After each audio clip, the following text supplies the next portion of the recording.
श्रीआञ्जनेय सहस्रनाम स्तोत्रम्। श्रीराम राम रामेति रमे रामे मनोरमे सहस्रनाम तत्तुल्यम् रामनाम वरानने।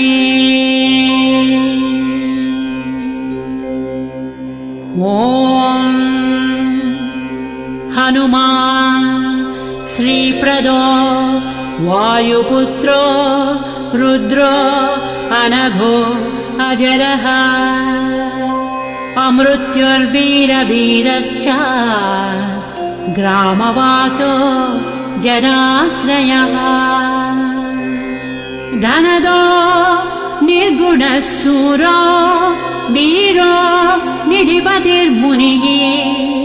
पिङ्गाक्षो वरदो वाग्मी सीताशोक विनाशनः शिवः सर्वः परो व्यक्तो व्यक्ताव्यक्तो धराधरः पिङ्गकेश पिङ्गरोमा श्रुतिगम्यः सनातनः अनादिर्भगवान् देवो विश्वहेतुर्जनाश्रयः आरोग्यकर्ता विश्वेशो विश्वनाथो हरीश्वरः भर्गो रामो रामभक्तः कल्याणः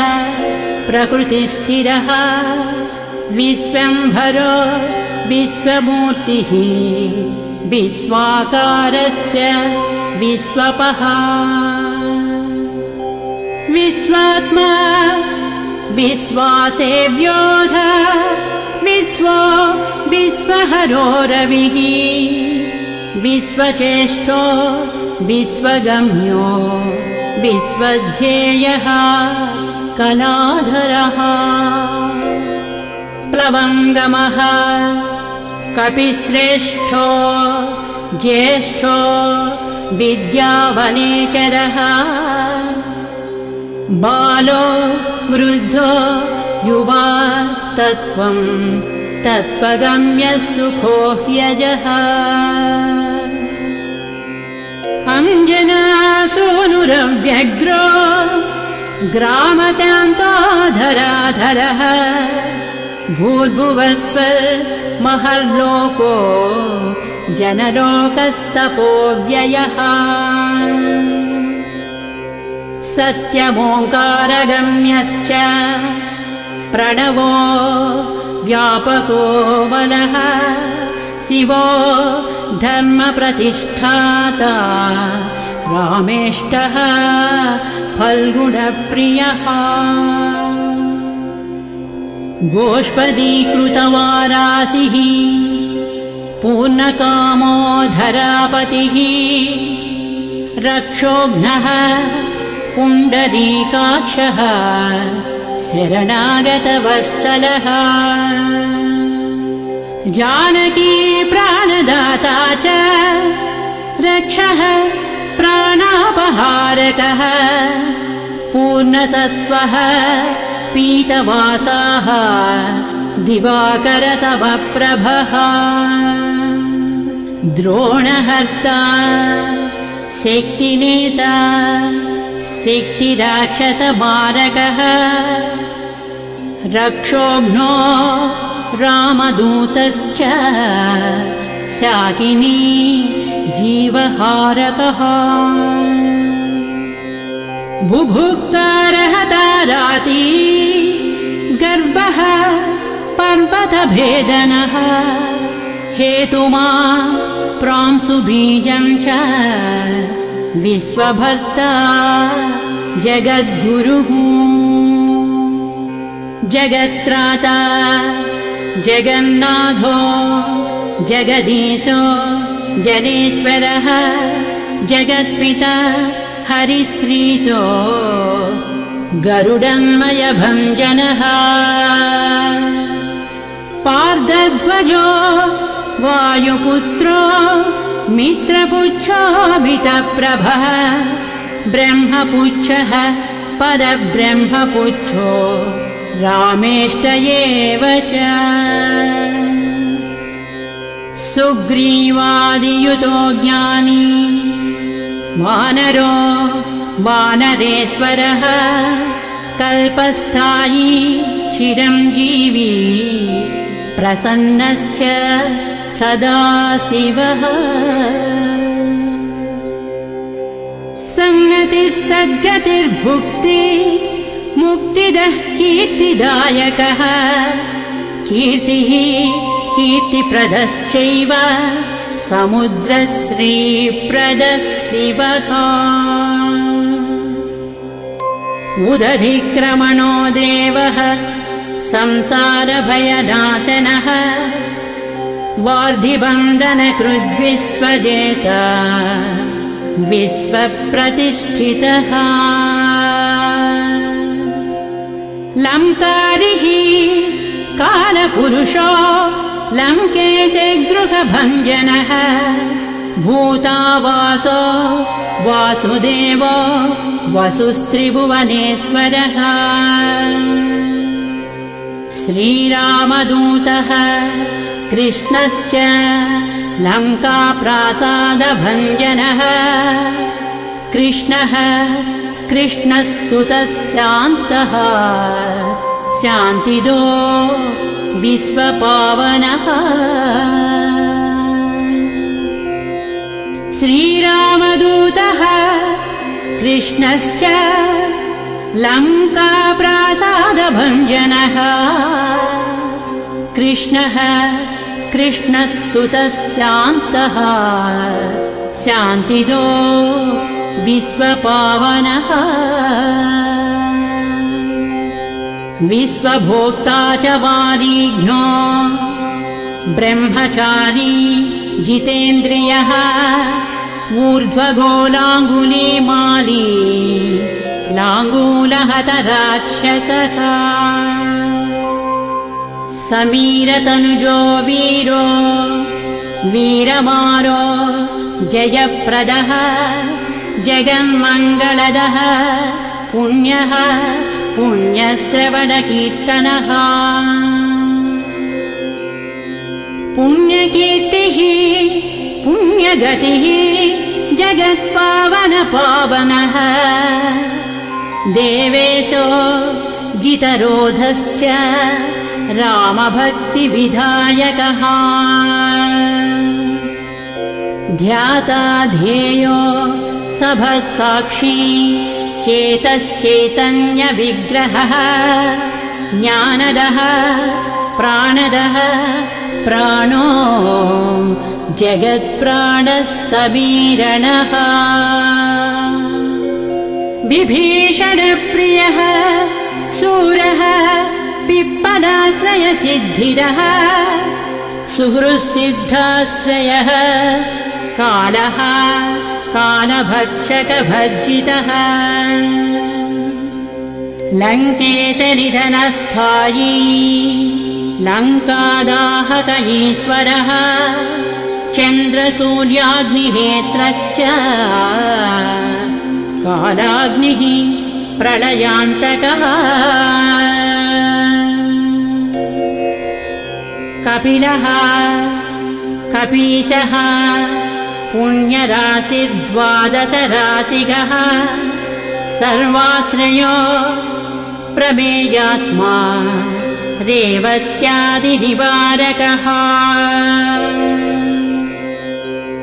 लक्ष्मणप्राणदाता च सीताजीवनहेतुकः रामध्येयो हृषीकेशो विष्णुभक्तो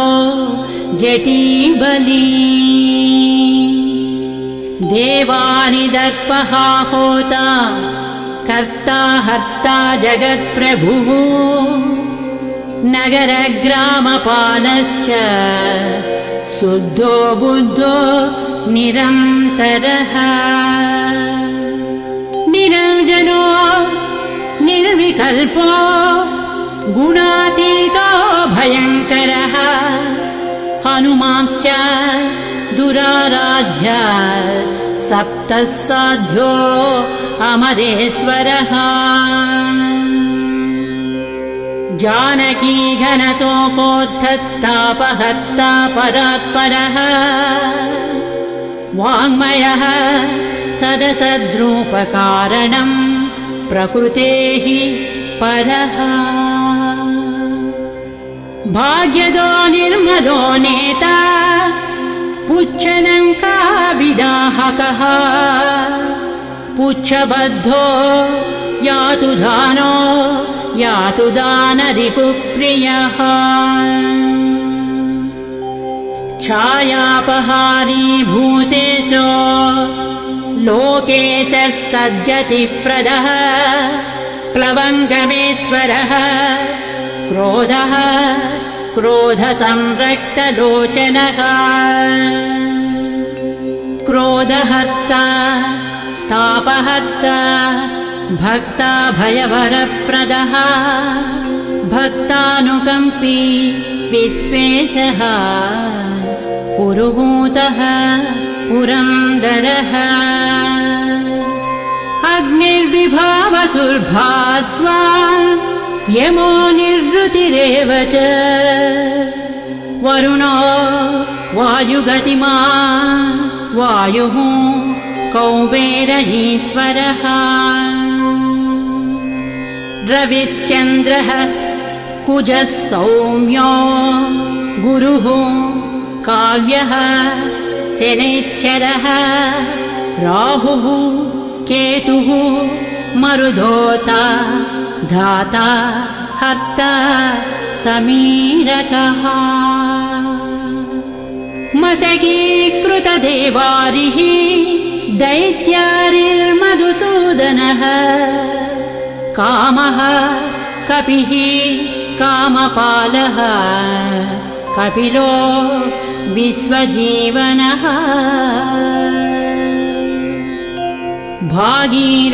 भागीरथीपदाम्बोजः सेतुबन्धविशारदः स्वाहा स्वधा हविः कव्यम् हव्यकव्यप्रकाशकः स्वप्रकाशो महावीरो लघुश्चामितविक्रमः प्रडीनोड्डीनगतिमान् सद्गतिः पुरुषोत्तमः जगदात्मा जगद्योनिः जगदन्तो ह्यनन्तकः विपाप्मा निष्कलङ्कश्च महदहङ्कृतिः खं वायुः पृथिवी आपो वह्निर्दिक्काल एव च क्षेत्रज्ञः क्षेत्रपालश्च पल्वलीकृतसागरः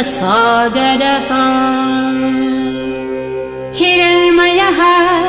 पुराणश्च खेचरो भूचरो मनुः हिरण्यगर्भः सूत्रात्मा राजराजो विशाम्पतिः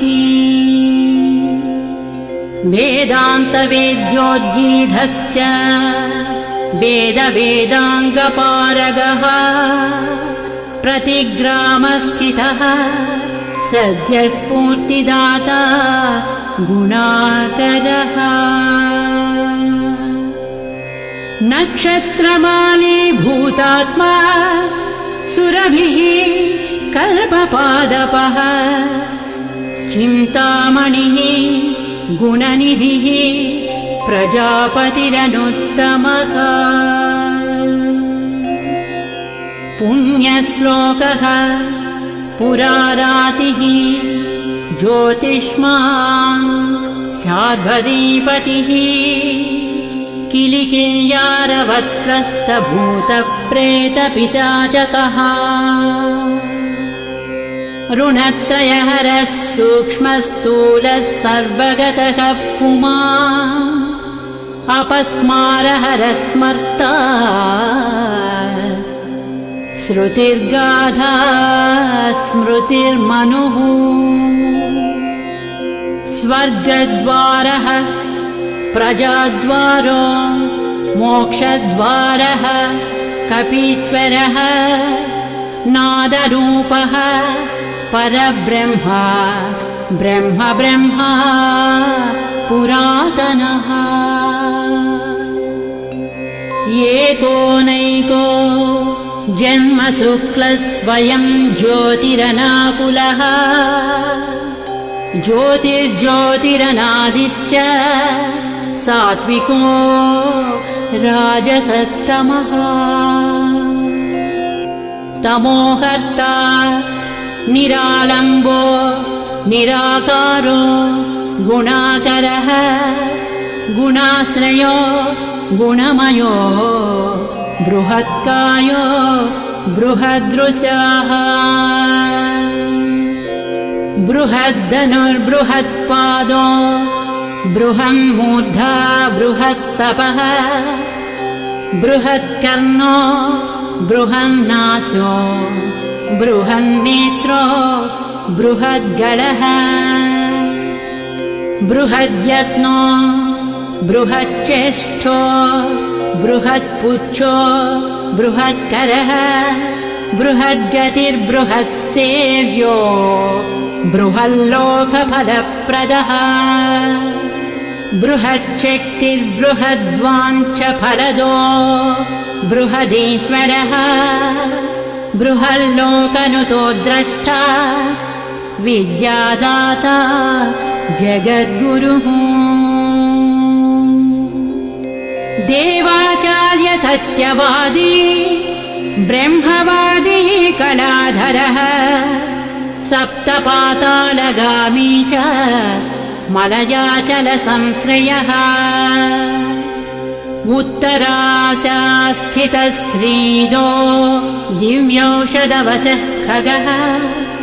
शाखामृगः कपीन्द्रश्च पुराणश्रुतिसञ्चरः चतुरो ब्राह्मणो योगी योगगम्यः परात्परः अनादिनिधनो व्यासो वैकुण्ठः पृथिवीपतिः पराजितो जितारातिः सदानन्दश्च ईशिता गोपालो गोपतिर्गोप्ता कलिः कालः परात्परः मनोवेगी सदा योगी संसारभयनाशनः तत्त्वदाता च तत्त्वज्ञः तत्त्वं तत्त्वप्रकाशकः शुद्धो बद्धो नित्यमुक्तो युक्ताकारो जयप्रदः प्रलयोमितमायाश्च मायातीतो विमत्सरः मायानिर्जितदक्षश्च मायानिर्मितविष्टपः मायाश्रयश्च निर्लेपो मायानिर्वञ्चक सुखः सुखी सुखप्रदो नागो महेशकृतसंस्तवः महेश्वरः सत्यसन्धः शरभः कलिपावनः रसोरसज्ञः सम्मानः तपश्चक्षुश्च भैरवः घ्राणो गन्ध स्पर्शनं च स्पर्शोऽहङ्कार मानदः नेति नेतीति गम्यश्च वैकुण्ठभजनप्रियः गिरीशो गिरिजाकान्तो दुर्वासाः कविरङ्गिराः भृगुर्वसिष्ठः च्यवनस्तुम्बुरुर्नारदो मलः विश्वक्षेत्रम् विश्वबीजम् विश्वनेत्रश्च विश्वपः याजको याजमानश्च पावकः पितरस्तदा श्रद्धा बुद्धिः क्षमा तेन्द्रा मन्त्रो मन्त्रयुतस्वरः राजेन्द्रो भूपतिः कण्ठमाली संसारसारथिः नित्यः सम्पूर्णकामश्च भक्तकामधुगुत्तमः गणपः कीशपो भ्राता पिता माता च मारुतिः सहस्रशीर्ष पुरुषः सहस्राक्ष सहस्रपात् कामाजित् कामदहनः कामः काम्यफलप्रदः मुद्राहारी च रक्षोघ्नः क्षितिभारहरो बलः न कदंष्ट्रायुधो विष्णुभक्तो भयवरप्रदः दर्पः दर्पदो दृप्ता शतमूर्तिः अमूर्तिमान्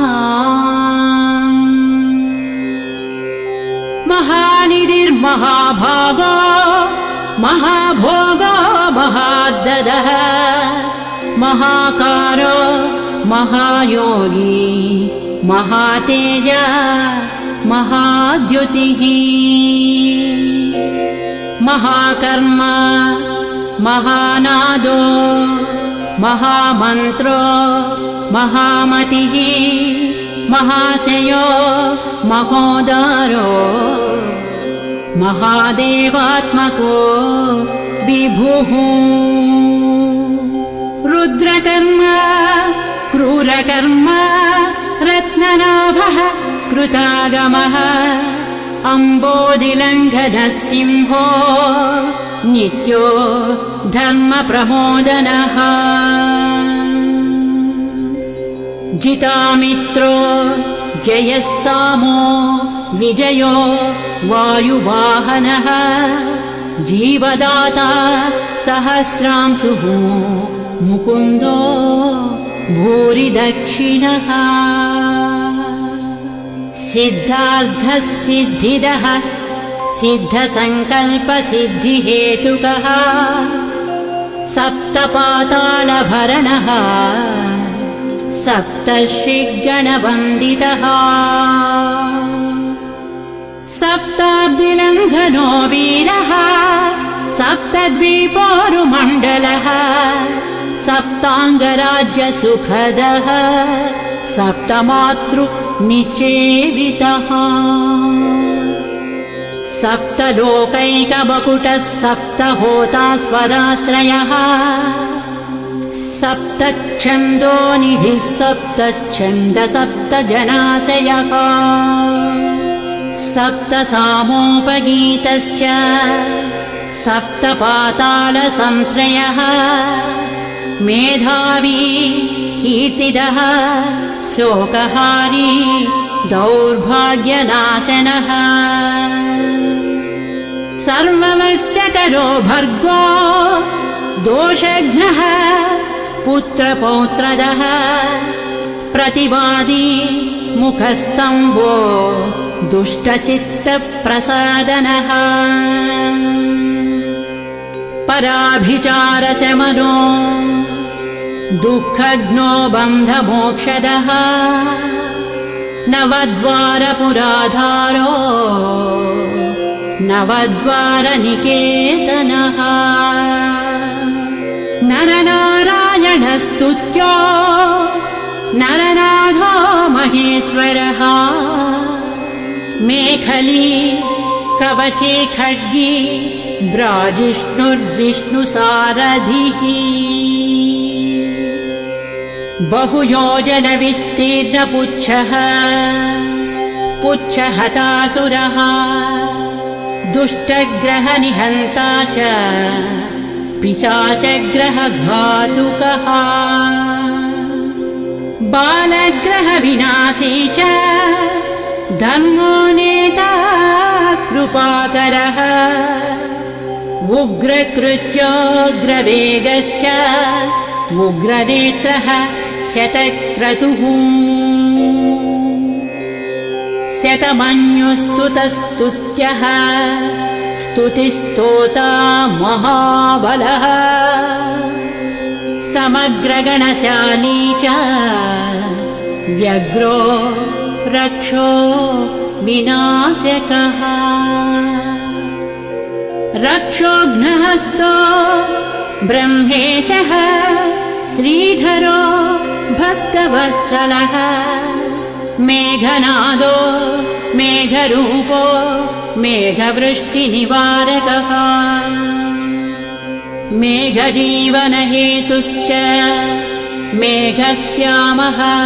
परात्मकः समीरतनयो बोद्धा तत्त्वविद्या विशारदः अमोघो अमोघवृद्धिश्च इष्टदो अनिष्टनाशकः अर्धो अर्धापहारी च समर्थो रामसेवकः अर्धीधर्यः सुरारातिः पुण्डरीकाक्ष आत्मभूः सङ्कर्षणो विशुद्धात्मा विद्याराशिः सुरेश्वरः अचलोद्धारको नित्यसेतुकृद्रामसारथिः आनन्दः परमानन्दो मस्त्यः कूर्मो निधिशमः वराहो नारसिंहश्च वामनो जमदग्निजः रामः कृष्णः शिवो बुद्धः कल्की रामाश्रयो हरः नन्दी भृङ्गी च चण्डी च गणेशो गणसेवितः कर्माध्यक्षः सुराध्यक्षो विश्रमो जगतां पतिः जगन्नाथः कपिश्रेष्ठः सर्वावासः सदाश्रयः सुग्रीवादिस्तुतः शान्तः सर्वकर्मप्लवङ्गमः नखदारितरक्षश्च नखायुधविशारदः कुशलः सुधनः शेषो वासुकिस्तक्षकस्वरः स्वर्णवर्णो बलाढ्यश्च रामपूज्यो घनाशनः कैवल्यदीपः कैवल्यो गरुडः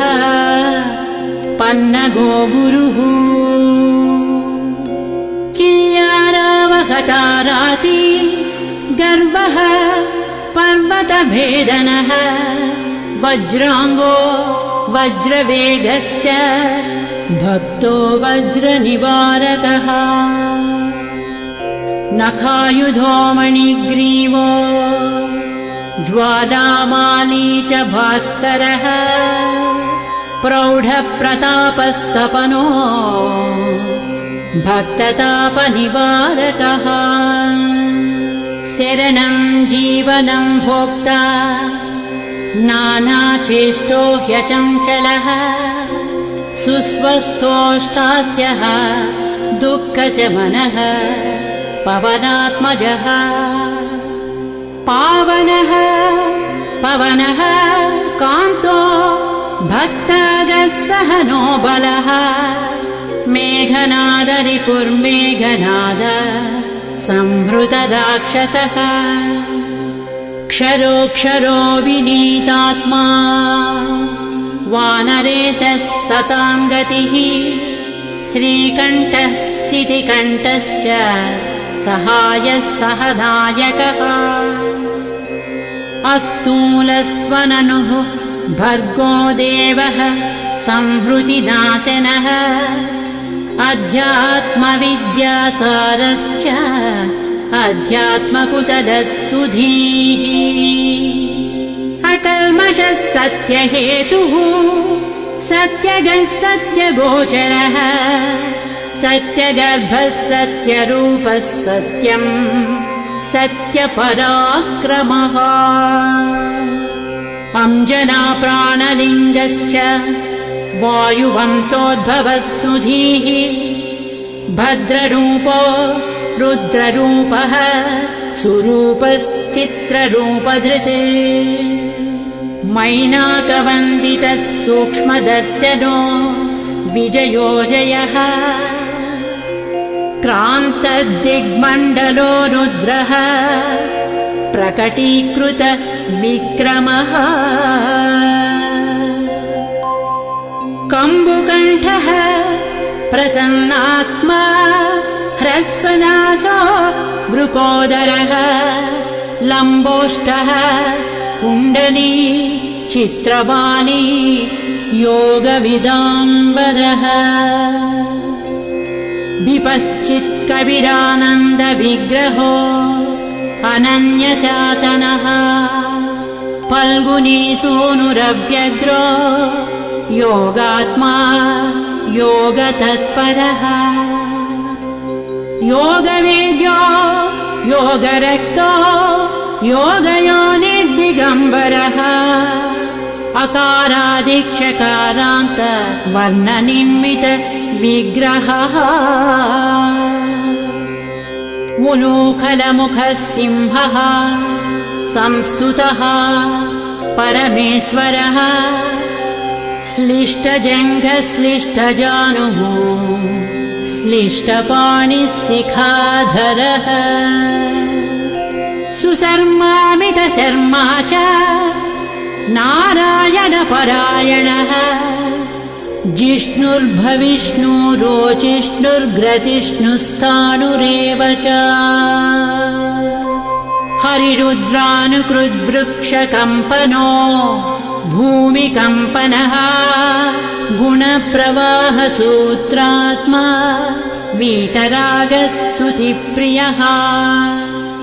नागकन्याभयध्वंसी रुक्मवर्णः कपालभृत् अनाकुलो भवोपायो नपायो वेदपारगः अक्षरः पुरुषो लोकनाथो रक्षः प्रभुर्दृढः अष्टाङ्गयोगफलभुक् सत्यसन्धः पुरुष्ठुतः श्मशानस्थाननिलयः प्रेतविद्रावणक्षमः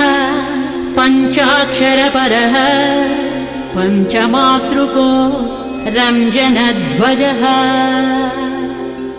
योगिनी बृन्दवन्द्यश्च